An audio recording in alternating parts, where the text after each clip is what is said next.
সম্মানিত দেশবাসী, দেখতে পাচ্ছেন আমাদের ঠাকুরবাজারে আগুন লাগার কারণে কি অবস্থা।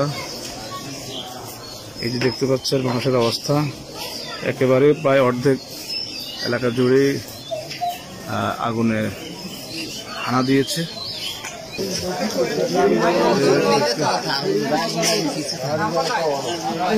আমাদের ওরা বিক্রি করে দেয়, আমাদের অবস্থা একেবারেই শেষ।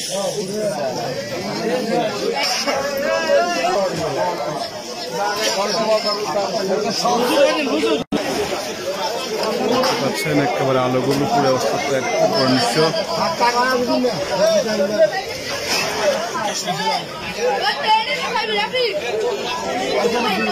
আমাদের মোহাম্মদ আলমগীর ভাইয়ের দোকান।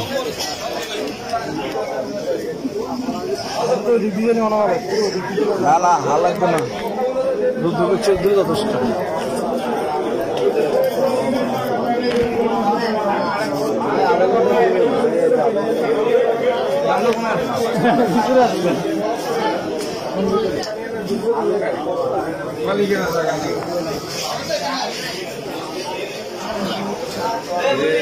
দেখতে পাচ্ছেন অবস্থা একেবারেই পুরো ভয়াবহ।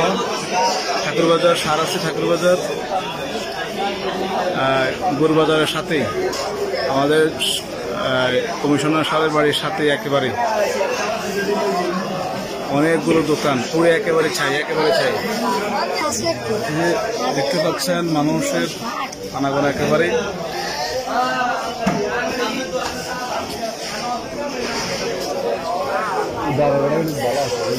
ফায়ার সার্ভিস ভাইরা দেখছেন ওনারা আগুন নিবানো হয়ে গিয়েছে।